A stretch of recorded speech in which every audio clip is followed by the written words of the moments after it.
उपराष्ट्रपति जगदीप धनखड़ के इस्तीफे के बाद हर किसी के मन में ये सवाल है कि आखिर ये इस्तीफा क्यों, क्या वजह रही होगी। खैर, बताया ये जा रहा है कि ये इस्तीफे से कुछ दिन पहले धनखड़ की मुलाकात केजरीवाल और मल्लिकार्जुन खड़गे से हुई थी।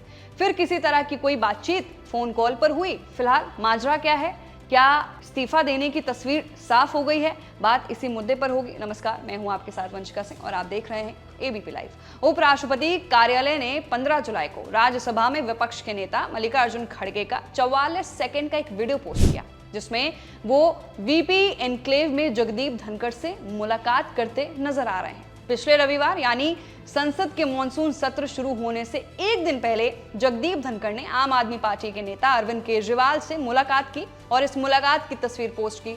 अरविंद केजरीवाल सांसद नहीं है, हालांकि ऐसी मुलाकात आधिकारिक शिष्टाचार का हिस्सा है, मगर वो सरकार एक धड़े की नजरों से बच नहीं पाए, जहां ये चर्चा भी सुनाई दी कि जगदीप धनखड़ ने विपक्षी नेताओं के साथ ऐसी बैठकों में नरेंद्र मोदी सरकार की आलोचना की थी। ये 2024 से एक यू टर्न है, जब विपक्षी नेताओं ने उनके खिलाफ महाभियोग प्रस्ताव पेश किया था और उन पर पक्षपात का आरोप लगाते हुए राज्यसभा के सभापति पद से हटाने की धमकी दी थी। जगदीप धनखड़ को मार्च में हृदय संबंधी समस्याओं के कारण एम्स में भर्ती कराया गया था, लेकिन ऐसा लगता है कि मार्च के बाद जगदीप धनखड़ ने विपक्ष के साथ संबंध बनाने की कोशिश की, ताकि ये साबित किया जा सके कि वो राज्यसभा के सभापति के रूप में पक्षपाती नहीं हैं। उन्होंने अक्सर मल्लिकार्जुन खड़गे के साथ साथ कांग्रेस के जयराम रमेश और कांग्रेस राज्यसभा सांसद प्रमोद तिवारी से मुलाकात की। रमेश और प्रमोद तिवारी अब इस बात पर सवाल उठा रहे हैं कि जगदीप धनखड़ ने अचानक इस्तीफा क्यों दिया और सरकार से आग्रह किया कि वो उन्हें इस्तीफा वापस लेने के लिए मनाएं।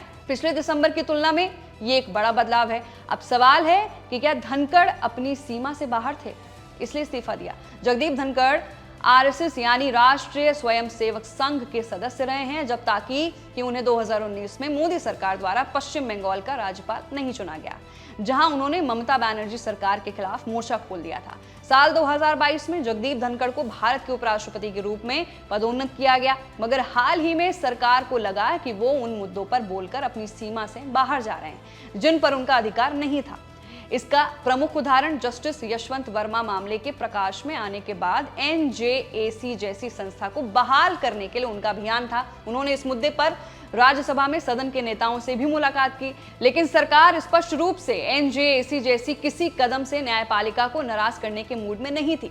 गृह मंत्री अमित शाह ने हाल ही में एक कार्यक्रम में यह भी साफ तौर पर कहा कि सरकार का ऐसा कोई प्रस्ताव नहीं है, लेकिन जगदीप धनखड़ के इस मुद्दे पर लगातार सार्वजनिक बयानों से यह धारणा बनी कि सरकार ही उन्हें ऐसा कहने के लिए प्रेरित कर रही थी, जो कि सच नहीं था। जगदीप धनखड़ बार बार इस बात की भी आलोचना कर रहे थे कि जस्टिस यशवंत वर्मा के खिलाफ अब तक कोई एफआईआर क्यों नहीं दर्ज की गई। ये उनके उपराष्ट्रपति पद के अधिकार क्षेत्र से कहीं आगे जा रहा था। वहीं बताया यह भी जा रहा है कि धनखड़ के इस्तीफे की आखिरी वजह सोमवार शाम एक सीनियर मंत्री के साथ उनकी टेलीफोन पर हुई बहस थी, जिसमें उनसे सवाल किया गया कि उन्होंने जस्टिस वर्मा के खिलाफ 65 से अधिक विपक्षी सांसदों की ओर से पेश किए गए महाभियोग प्रस्ताव को स्वीकार क्यों किया, जबकि सरकार इस कदम से बिल्कुल अनजान थी।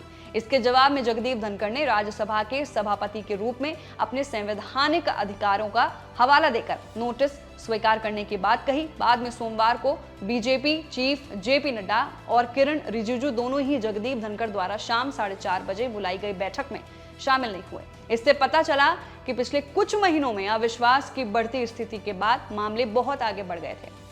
मोदी सरकार अगले उपराष्ट्रपति के रूप में एक वफादार बीजेपी नेता को प्राथमिकता देगी, क्योंकि वो राज्यसभा में कोई जोखिम नहीं उठाना चाहती, जहां संख्या बल नाजुक है। रक्षा मंत्री राजनाथ सिंह, अन्य सीनियर कैबिनेट मंत्रियों में किसी एक या राज्यसभा के सीनियर बीजेपी सांसदों में से किसी एक जैसे कई नाम चर्चा में हैं। अगले उपराष्ट्रपति को पूरे 5 साल का कार्यकाल मिलेगा। 60 दिनों के भीतर नया उपराष्ट्रपति चुनना अनिवार्य है। तो फिलहाल के लिए जगदीप धनखड़ के इस्तीफे को लेकर सबसे बड़ा अपडेट है और सवाल यही था कि आखिर इस्तीफा क्यों दिया। तो चर्चाओं में ये बात चल रही है। आपकी क्या राय, नीचे दिए गए कमेंट सेक्शन में अपनी राय जरूर रखिए। मैं थी आपके साथ वंशिका सिंह और आप देख रहे हैं एबीपी लाइव।